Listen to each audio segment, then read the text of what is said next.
ऐसा कैसे हो सकता है? पीपा जी, सीता सहचरी जी द्वारिकाधीश के दर्शन करके, दिव्य द्वारिकापुरी के, और जब सुना कि एक ऐसे अकिंचन महापुरुष हैं चीदर चिदरानी जी, जो रात दिन भजन में लगे रहते हैं और कोई संत आ जाए तो सेवा करते हैं और निरंतर भगवान के चिंतन में डूबे हुए प्रेम में, तो उन्होंने कहा कि भगवान के दर्शन का फल होगा कि चीदर चिदरानी जी के दर्शन करें। मतलब हद हो गई, हद हो गई। इस कोटि का धर्म का पालन। अब चीदर चिदरानी जी की मिट्टी की दीवार, मिट्टी की छत, और एक खिड़की दरवाजा नहीं। क्यों? जब संत आते तो कुछ न कुछ बेच करके उनका स्वागत करते। जब पीपा जी सीता सहचरी पहुंची, बहुत आनंदित हुए चीदर चिदरानी। एक फटा सा कपड़ा चीदर जी पहने, अस्थिमात्र हुए रहे शरीरा, बहुत आनंदित हुए। सुना था कि राजा थे और ये रानी थी, सारे सुखों को त्याग कर टाट पहनकर भगवान के मार्ग में, और अभी दिव्य द्वारिकापुरी के दर्शन करके आ रहे। बहुत प्रसन्न, नाच पड़ा मन चीदर जी का। चिदरानी जी के पास गए और कहा, आज बहुत बड़े अतिथि आए हैं और भगवान बड़े कृपालु हैं, पर आज इनके स्वागत के लिए हमारे पास एक चना भी नहीं है, कुछ नहीं। आज मुझे दुख हुआ, अभी तक तो दुख नहीं हुआ, आज दुख हुआ कि इतने बड़े अतिथि की मैं कुछ सेवा नहीं कर पाऊंगा। चिदरानी जी ने कहा, शोक करने की अभी गुंजाइश नहीं है, मेरे शरीर का एक वस्त्र ऐसा है अभी बिक सकता है। तत्काल वस्त्र उतारा और कहा, बाजार जाओ। उसको बेचा, जो कुछ मिला उससे अन्न खरीद के लाए, और शायद है कि उस वस्त्र से एक ही पेट भरने का जैसा व्यवस्था बनी होगी, तो जो दाल चावल एक थाल में लेकर बाहर जो बैठक थी उसमें सीता सहचरी और पीपा जी विराजमान थे। चीदर जी मुस्कुराते हुए, भगवान वो हालत ही देख के समझ गए थे, राजा थे पहले, बहुत प्रवीण थे, समझ गए थे कि कितने महान हैं ऐसे अकिंचन महापुरुष। थोड़ा सा चावल और दाल। सीता सहचरी जी फौरन अंदर गई, ये कहाँ है, भक्तानी जी कहाँ है? तो देखा वो रसोई में ग्रीवा नीचे किए हुए भगवान के चिंतन में अश्रु प्रवाह कर रहे थे। नाथ, आपने लाज रख ली, नहीं आज इतने बड़े भगत हमारे दरवाजे से भूखे चले जाते। सीता सहचरी जी गई, देखा वो दिगंबर शरीर में वस्त्र ही नहीं एक था, वो बेच लिए। तो उन्होंने कहा कि आप निर्वस्त्र बैठी हैं। वो तो हर समय भगवत चिंतन में डूबी हुई महापुरुष थी, तो उनका कौन सी आश्चर्य की बात है, पैदा भी तो निर्वस्त्र ही हुई थी। तो उनका ऐसा आप कैसे? तो उनका हमने तो सुना था आप द्वारिकाधीश के दर्शन करके आ रही, तो लालसा थी कि आते ही जब आप मिलेंगी तो आप भगवान द्वारिकाधीश की रूप माधुरी सुनाएंगी और हम उसमें डूबे। क्या इस नाशवान शरीर की चर्चा चला दी। सीता सहचरी जी को लगा कि आज दर्शन हुए मुझे, आज हमें महाभागवत के दर्शन हुए। अभी तक मुझे लग रहा था मैं बहुत त्यागी हूं, राजरानी पद त्याग कर, सारे भोगों को त्याग कर भगवान के लिए, लेकिन आज मुझे लगा कि मैं इनके सामने कुछ नहीं हूं। अतिथि के लिए अपने शरीर को वस्त्र बेच दिया, अपना परम धर्म। इन महापुरुषों के चरित्रों से हमें देखते हैं कि धर्म का स्वरूप क्या होता है। धन थोड़ी होता है, धर्म क्या स्वरूप होता है, श्री भगवान के लिए पूर्ण समर्पण, धर्म के लिए पूर्ण समर्पण।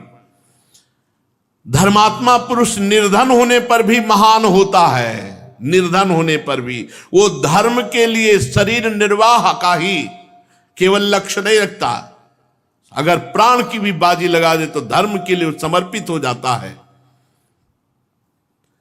और जैसे अजगर की जीविका भगवान चलाते हैं, ऐसे ही अपने शरणागतों के घर में भगवान भेजते हैं, घर में। ये तो भगवान केवल देखते हैं। अकिंचन महापुरुष भगवत प्रेमी जन। अब इसके बाद की अगर हम आपको बात बतावें, सीता सहचरी जी ने कान में जाकर के कहा, आपको पता है आप जो दाल चावल पा रहे हो कैसा है? बोले तो अमृत तुल्य है। बोले हाँ, इसीलिए भक्तानी जी ने एक ही वस्त्र शरीर में था, उसको बेचकर। उनका ऐसा कहा, तो बोले अब हम दोनों नाचेंगे, बाजार में बिकेंगे इनके लिए, और जो भेंट आएगी वो इनको देंगे आकर के। ऐसा ही किया। वो तो राजा समस्त कलाओं में प्रवीण थे ही, और ये तो रानी थी। बाजार में कैसे शब्दों का प्रयोग करके अपने आप को पेश किया और नाचने लगे। और कैसा, वो तो शब्द हम नहीं बोल सकते।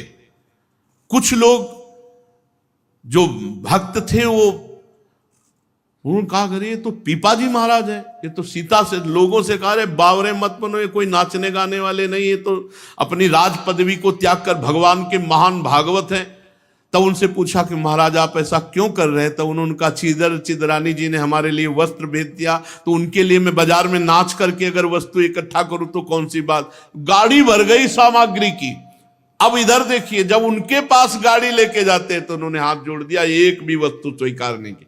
ऐसा नहीं कि गरीबी से ललचार है, नहीं, वो भगवान की भक्ति में तृप्त। उन्होंने कहा, नहीं, मुझे किसी के द्वारा सहयोग नहीं, मेरे हरि मुझे जैसे रख रहे हैं। तो निर्धन होने पर भी धर्मात्मा पुरुष महान और धन्य होता है। जो मनुष्य कामना के लोभ से धन के लिए हाय हाय करता हुआ इधर उधर दौड़ता फिरता है, वो भला धर्म को क्या जाने? वो क्या जाने कि धर्म किसे कहते हैं? उसको तो पैसा चाहिए, किसी भी तरह से कैसे पैसा आना चाहिए। युधिष्ठिर ना जाने क्यों ये लोग बावरे होकर के भगवान के नाम और धर्म की महिमा को ठुकरा करके ये केवल माया के लिए अपने जीवन को नष्ट कर देते हैं। अरे रसेंद्री जनेंद्री के चक्कर में पड़ करके अपने जीवन को नष्ट कर देते हैं। जो संतोषी नहीं है वो चाहे साधु वेश धारण कर ले, चाहे गृहस्थी में, चाहे जहां, वो इंद्री लोलुप ना तेजस्वी हो सकता है, ना विद्वान हो सकता है, ना तपस्वी हो सकता है, ना यशस्वी हो सकता है। उसका सब क्षीण हो जाता है। उसका तेज, विद्या, तपस्या, यह सब नष्ट हो जाता है। जो धन लोलुप होता है, चाहे वो गृहस्थ हो चाहे विरक्त हो, विवेक उसके अंदर हो ही नहीं सकता। जो धन का प्रेमी है, धन का प्रेमी विवेकवान नहीं होता। अरे भूख प्यास मिटाने के लिए भगवान सबकी व्यवस्था करते हैं, पूरे विश्व की करते हैं, वासनाओं की पूर्ति की नहीं करते। बड़े विचित्र विचित्र प्रश्न करता है। बोले भगवान सर्व सामर्थ्यशाली है, ये आप संतों ने कहा है, तो फिर हम सब दुखी क्यों हैं? तुम करो पापाचरण और भगवान सर्व सामर्थ्यशाली है, तो इस बात के लिए कि तुम मनमानी व्यभिचार करो, भगवान की आज्ञा का उल्लंघन करो और वो तुम्हें सुख देते चले जाएंगे। तो उन्होंने कानून बनाया है, अवश्यमेव भोक्तव्यम कृतम कर्म शुभाशुभम। हाँ, अगर भगवान की शरण में चले जाओ तो कह रहे अपचेत सुदुराचारो, है वो सामर्थ्यशाली, अपचेत सुदुराचारो भजते माम अनन्य भाग साधुरेव समंतव्या सम्यक व्यवसिता। ऐसा भगवान खुला कह रहे हैं कि चाहे चराचर का द्रोह करने वाले आओ मेरी शरण में। सन्मुख होए जीव मोहि जब ही जन्म कोटि अगनासो, कोटि विप्र बदला गए जाहू। कह तो रहे सर्व सामर्थ्यशाली, हाँ, शरण में नहीं आओगे, मनमानी पापाचरण करोगे और फिर कहोगे देखें भगवान बचा ले, तो नहीं बचाएंगे और धक्का लगा देंगे। क्योंकि तुम उनकी आज्ञा का उल्लंघन कर रहे हो, तो धक्का है माया, और माया को भेज देंगे, रौंद इसको। वही काम क्रोध लोभ मोह मद मत्सर, शरण में होकर पुकारो भगवान को तो बचा लेंगे, और तुम चैलेंज करो उनको तो फिर तो माया बहुत बलवती है। ये खान पान भोग नाना प्रकार की वासनाओं में लग करके पूरा जीवन लोग नष्ट कर देते हैं। यदि मनुष्य पृथ्वी की समस्त दिशाओं को जीत ले, जितने शरीर हैं सब उसके अधीन हो जाए, जितने भोग है सब, तो भी वो कभी तृप्त नहीं हो सकता। तृप्ति मिलेगी तो भगवान के भजन से मिलेगी। अब कछुनाथ न चाही मोरे। जब केवट जी चरण पखार रहे तो अति आनंद उमगी अनुरागा, चरण सरोज पखार न लागा। अब जो आनंद आया चरण सरोज पखारने में, तो कह रहे अब कछुनाथ न चाही। बहुत काल में कीन मंजूरी, आज दीन सब विधि भल पूरी। अब नहीं नाथ, अब मुझे नहीं चाहिए। गोस्वामी तुलसीदास जी कह रहे जाकी कृपा लवलेस ते, मतिमंद तुलसीदास हो। पायो परम विश्राम राम समान प्रभु। परम विश्राम मिल गया, अब दौड़ भाग मिट गई। अनेक विषयों के ज्ञाता, शंकाओं का समाधान करके चित्र में शास्त्रोक्त अर्थ को बैठा देने वाले बड़े बड़े विद्वान भी इस माया के चक्कर में आके भ्रष्ट हो जाते हैं। साधारण पुरुषों की तो बात जाने दो। इसलिए माया से बचने के लिए हर समय भगवान का स्मरण अत्यंत आवश्यक है। धर्मराज, संकल्पों का परित्याग करने से काम पर विजय प्राप्त की जा सकती है। यदि भोगों का चिंतन न होने पावे तो काम विजयी हो जाओगे।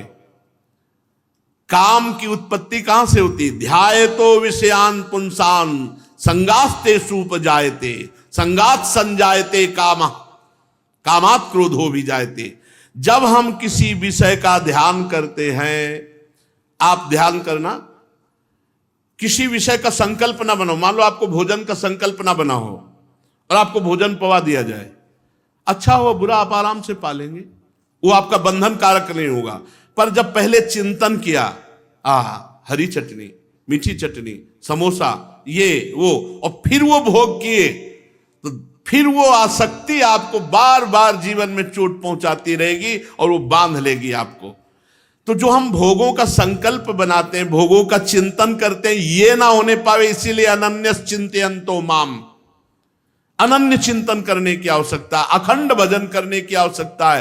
काम विजयी होने के लिए काम का चिंतन न होने पावे, काम वासना के, काम क्रीड़ा के, काम भोगों के चिंतन से ही हमारे अंदर भोग का संकल्प उठता है और संकल्प के बाद क्रियाएं होती है, बस फिर वो तो नष्ट है। संकल्प ही ना बनने पावे तो कह रहे हैं संकल्प के परित्याग से काम पर विजय प्राप्त करे। असंकल्पात जयेत कामम, जिसके कोई संकल्प ही नहीं उठता वो काम विजयी हो जाता है। और कामनाओं के त्याग से क्रोध पर विजय प्राप्त करे। क्रोध कब आता है? हमने जब कामना की कि हम ऐसा देखें, ऐसा सुने, ऐसा बोलें, ये हमारे साथ ऐसा बर्ताव करे, ऐसा होना चाहिए, और जब नहीं होता तो गुस्सा आ जाती है। जोई जोई प्यारो करे सोई मोहि भावे। हमें कामना ही नहीं करनी, कामना से क्रोध पर विजय प्राप्त करे। और संसारी लोग जिसे अर्थ कहते हैं उसे अनर्थ समझ करके लोभ का त्याग कर दे। ये लोभ बहुत हानिकारक है। अगर अर्थ मिलता भी है तो दूसरों की सेवा के लिए मिलता है। स्वयं भोक्ता न बने, स्वयं अहंकार न करे, दूसरों की सेवा में लगावे। ये शरीर भी दूसरा है, उचित आहार, उचित वस्त्र इसको देके शेष दूसरों की सेवा में लगावे। तो अर्थ से कभी भयभीत नहीं होगा, अर्थ कभी उसे बांधेगा नहीं, अर्थ कभी दुर्गति नहीं कराएगा। जो अर्थ को अपने लिए, भोग के लिए, वो भय प्रदान करता है, सदैव भयभीत रहता है अर्थवान। अध्यात्म विद्या से मोह पर विजय प्राप्त करे, कोई किसी का नहीं। अगर रोज सत्संग सुनते हो तो आपके मोह पर चोट रोज पड़ती है। और संतों की, जो भगवत प्रेमी महात्मा हैं, इनके संग से, इनकी उपासना से दंभ और पाखंड पर विजय प्राप्त करे। सच्चे संतों का संगी कभी दंभी और पाखंडी नहीं हो सकता, सवाल ही नहीं उठता। सच्चे संतों का संग करने वाला कभी दंभी और पाखंडी नहीं हो सकता, नाटकी नहीं हो सकता। तो दंभ और पाखंड पर विजय सच्चे संतों की उपासना से, और मौन से वाणी के विघ्नों पर विजय प्राप्त करे। मौन अधिकतर रहे, ज्यादा बोले ना। शरीर और प्राणों को संयम में लेकर हिंसा पर विजय प्राप्त करे, किसी को दुख न पहुंचावे। इसी के द्वारा हम मोक्ष पदवी तक पहुंचते हैं, चाहे गृहस्थ हो चाहे विरक्त हो। सतोगुण का अधिक सेवन करे जिससे रजोगुण तमोगुण पर विजय प्राप्त कर ले, फिर भगवान और गुरुदेव की भक्ति के द्वारा सतोगुण का भी त्याग करके त्रिगुणातीत हो जाए। जब हम गुरुदेव की भक्ति करते हैं तो यस्य साक्षात भगवती ज्ञान दीप प्रदे गुरु मर्त्या सद्धि श्रुतम तस्य सर्वम कुंजर शौचवत। जो दुर्बुद्धि अपने गुरुदेव को मनुष्य समझता है उसका सब शास्त्र ज्ञान, सारी साधना ऐसे है जैसे हाथी का स्नान। हाथी नहाया और बाहर निकला, धूल पूरा फिर डाल लिया, बेकार हो गया। वो कुंजर शौचवत है जो अपने गुरुदेव को मनुष्य समझता है। जो दुर्बुद्धि गुरुदेव को साक्षात परब्रह्म भावना से ना देखकर मनुष्य भाव से देखता है। बड़े बड़े योगेश्वर हुए हैं, वो चरण कमलों की सेवा से, गुरुदेव की चरण कमलों की सेवा से ही हुए हैं। प्रकृति और पुरुष के अधीश्वर भगवान ही गुरुदेव के रूप में प्रकट है। लोगों को भ्रम से मनुष्य भासते हैं, नहीं, वो श्री भगवान ही गुरु रूप से हैं। बंदो गुरुपद कंज कृपा सिंधु नर रूप हरि महामोह तम पुंज जासु बचन रवि कर निकर। कृपा सिंधु नर रूप हरि, स्वयं हरि। एस वही भगवान साक्षात प्रधान पुरुषेश्वर। प्रधान पुरुष भगवान साक्षात श्री हरि ही गुरुदेव के रूप में है। शास्त्रों में जितने नियम संबंधी आदेश हैं उन सब का तात्पर्य है कि काम क्रोध लोभ मोह मद मत्सर इन 6 पर विजय प्राप्त की जाए। अगर इन 6 पर विजय प्राप्त नहीं किया तो कुछ नहीं मिला। सत्संग, स्वाध्याय, तपस्या, संयम, नियम, जितना परमार्थ है, चाहे जिस संप्रदाय का हो, सबका उद्देश्य है इन 6 विकारों पर विजय प्राप्त करना। काम क्रोध लोभ मोह मद मत्सर, सबका उद्देश्य है इन 6 को अधीन करना। 5 ज्ञानेंद्रिया, 1 मन, सबका उद्देश्य है इन 6 पर निर्विकार रहना।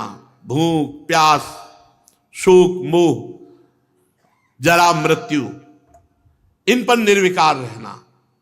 बुढ़ापा मृत्यु भूख प्यास शोक मोह, इन पर निर्विकार रहना। 6 पर काम क्रोध लोभ मोह मद मत्सर, इन पर विजय प्राप्त कर लेना। 5 ज्ञानेंद्रिय मन, इन 6 को अधीन रखना। ये सब शास्त्रों का ज्ञान है, सब संप्रदायों का उद्देश्य है। अगर ये नहीं तो वो गलत है।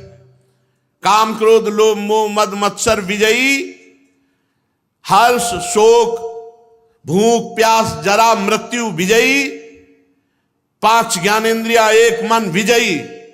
यह है शास्त्र ज्ञान का फल, यह है परमार्थ में चलने वालों की स्थिति।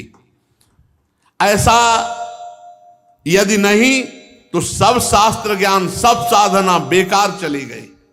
अगर इन 6 पर विजय नहीं प्राप्त की, 5 ज्ञानेंद्रिया 1 मन, इन 6 पर विजय प्राप्त। काम क्रोध लोभ मोह मद मत्सर, इन 6 पर विजय प्राप्त। हर्ष शोक भूख प्यास जरा मृत्यु, इन 6 पर विजय प्राप्त।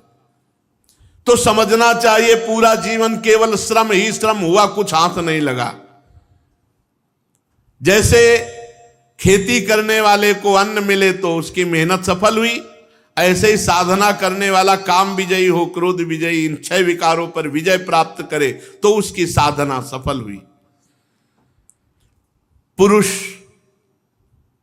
जब अपने मन पर विजय प्राप्त कर लेता है तो वो आसक्ति त्यागी सन्यासी हो जाता है। आसक्ति त्यागी, कहीं आसक्ति नहीं, ना अपने शरीर में ना किसी और शरीर में। यहां देखो अपने कितने कूड़ा करकट, इसीलिए शरण में रहो भगवान की। जो विरक्त है, जो वैरागी है, जो सन्यासी है, उसे चाहिए अपने लिए कुछ संग्रह ना करे, शरीर निर्वाह की चिंता ना करे, बिल्कुल भगवान के भरोसे छोड़ दे। भोजन मिले तो स्वल्प और परिमित करे, थोड़ा भोजन करे। युधिष्ठिर विरक्त को चाहिए कि भूमि शयन करे, जमीन पे आसन लगावे। गुरुदेव भगवान 20 वर्ष 25 वर्ष से देख रहे वही रहने में कोई अंतर नहीं, शरीर स्वस्थ हो या अस्वस्थ, जमीन पे वही चटाई और एक वस्त्र बिछा उसी पे वैसे भूमि शयन। तो भूमि शयन बड़ा लाभ है, भूमि शयन ही करना चाहिए, विरक्त को भूमि शयन ही करना चाहिए। बिल्कुल, हम एक परमहंस जी को देखा है, वहां बिंदौर इछावर भ्रमण करते थे उस समय हम, तो कुआं में स्नान कर रहे थे तो आवाज आई, नारायण एक कमंडल जल मिलेगा। ऐसी मृदु ब्रह्मबोध संपन्न महापुरुष के वचन, अचानक जटा हटाई, देखा एकदम तेजोमय ब्रह्म स्वरूप, एक अचला केवल लगा, काठ का कमंडल छड़ी, साष्टांग दंडवत होगा। ये तो मानो जैसे आकाश से अमृत वर्षा हो गई हो, ऐसे ब्रह्मलीन महापुरुष। एकदम घबरा गए हम उनके रूप को देख करके। कमंडल में जल दिया, हम कहा महाराज जी आप कहाँ जा रहे हैं? बोले सोच स्नान करने जा रहे हैं, क्योंकि आज रात्रि तो कहीं ना कहीं रुकना पड़ेगा, तो यहाँ रुक सकते हैं। हम कहा महाराज जी अहो भाग्य। तो बोले आप यहाँ के मानते हैं? हम कहा नहीं, हम भी भ्रमण कर रहे हैं, यहाँ आज रुके हुए हैं। तो बोले हम स्नान करके आ रहे हैं। तखत में बढ़िया गद्दा बिछवा के, तो जो ही आए सो हंस दे। उनका नहीं, हम ऐसे आसन पर नहीं बैठते जिससे उतरना पड़े, हम सदैव ऐसे आसन पर बैठते जहां से कोई हटा न सके। और एक टाट बोरा पड़ा था, ऐसे बोरा बिछाया, उसी बोरे पे शयन किया। रात में देखा कि थोड़ी देर लेटे, बस पद्मासन में बैठ गए, पूरी रात पद्मासन। तो रात में तो बात नहीं कर सकते थे। जब सुबह यमुना स्नान के लिए चले तब हमने कहा महाराज जी आपका पद्मासन, अब हम भी लगाते थे पर कहाँ हो, 8-10 घंटे एकदम बिल्कुल शून्याकार। तो उनका अभ्यास ऐसा। तो उनका महाराज जी हम आपके साथ चलेंगे। बोले नहीं रह सकते आप हमारे साथ। 60 किलोमीटर एक सांस में चलना, 60 किलोमीटर, आप बिल्कुल विश्वास नहीं मानेंगे। कमंडल उठा तो दिन के 1 बजे तक, 4 बजे तड़के से चले, 1 बजे तक बिल्कुल न बाल भोग न भोजन, कोई मतलब नहीं, बस चले जा रहे। क्या जीवन है। ब्रह्मानंद में वो 3 दिन केवल साथ रहे थे। 3 दिन में कैसी कैसी अनुभूतियां उनके साथ हुई। विरक्त को चाहिए पवित्र आसन भूमि पर शयन करे, और जब बैठे तब स्थिर मेरुदंड सीधा करके बैठे। विरक्त ऐसे बैठो, सीधे, बिल्कुल 90 अंश का कोण, सीधे सीधे। विरक्त सीधे हो जाओ, पूरे सीधे हो जाओ, जीवन भर सीधे हो जाओ। नहीं सूधो चले आपने धर्म रसकन सो प्रीतम का है। बैठ ही नहीं सकते। अब आप अगर ब्रह्मचर्य सही है और आप स्वस्थ शरीर है तो वो तो बिजली रहती है अपने आप सीधे ऐसे।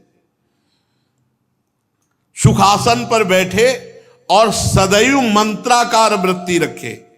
यहां देशे शुचौ समय राजन संस्थाप्य सनमात्मनः स्थिरम समम सुखम तस्मिन् शीतोरजं ओम इति। मंत्राकार वृत्ति रखे। जो मंत्र गुरुदेव ने दिया वो सामने लिखा, वो सीधे। कितना आनंद सुनने में कितना आनंद है। आपको तो बोलना नहीं पड़ता, शांत बैठे एकदम मंत्राकार वृत्ति, सीधे सुन। कितना बढ़िया आनंद की 1-1.5 घंटा तो बिल्कुल हिलने की जरूरत नहीं। 1.5 घंटे तो आराम से बिना हिले बैठा जा सकता है, शांत एकदम मंत्राकार वृत्ति करते हुए। और संकल्प विकल्प बनने ना पावे, कोई भी संकल्प विकल्प अंदर ना बनने। इसके बाद यहां जाना, ये करना, कुछ नहीं, शांत मंत्र में केवल वृत्ति लगाओ। मंत्र पे वृत्ति लगाने के लिए नासाग्र दृष्टि रखो। नासाग्र दृष्टि समझते हैं? यहां दोनों दृष्टि करो ऐसे ऐसे, और वही मंत्र लिखो। बार बार सामने खुले में मंत्र लिख रहे हैं, चल रहा है मंत्र। नासाग्र दृष्टि। पर अगर ब्रह्मचारी नहीं तो खोपड़ी दर्द करने लगेगी, देखना यहां, फिर ये सब दर्द करने लगेगा, थोड़ी देर में लगेगा वो ब्रह्मचर्य इसीलिए मेन नींव है इस अध्यात्म की। नासाग्र का अग्रभाग, ये बहुत एकाग्रता, बहुत जोर की एकाग्रता होती है। आप ऐसे करो, आधा घंटा ऐसे बैठो, शांति से बैठो, आधा घंटा रोज करो नासाग्र दृष्टि। अगर नासाग्र दृष्टि न कर पाओ तो एक दृष्टि करो, कोई एक बिंदु लगा लो दीवार में, एक बिंदु कोई जो आराम से आप दृष्टि ऐसे सहज में, और बस ऐसे खुला रखो। अगर आंसू आने लगे 1 सेकेंड मूंद लिया, फिर खोल लिया ऐसे। आप देखो बहुत लाभ मिलेगा आपको। जिधर दृष्टि लगा और प्रपंच चिंतन लगा तो प्रपंच ही होने लगेगा, और नाम में चिंतन लगा तो नाम चल पड़ेगा, मंत्र में चले। ये पावर है एकाग्रता, इसे त्राटक क्रिया कहते हैं। त्राटक क्रिया, किसी एक बिंदु पर दृष्टि लगा देखो, बहुत आनंद आता है। आनंद वाले मार्ग पे चलोगे तभी तो आनंद मिलेगा।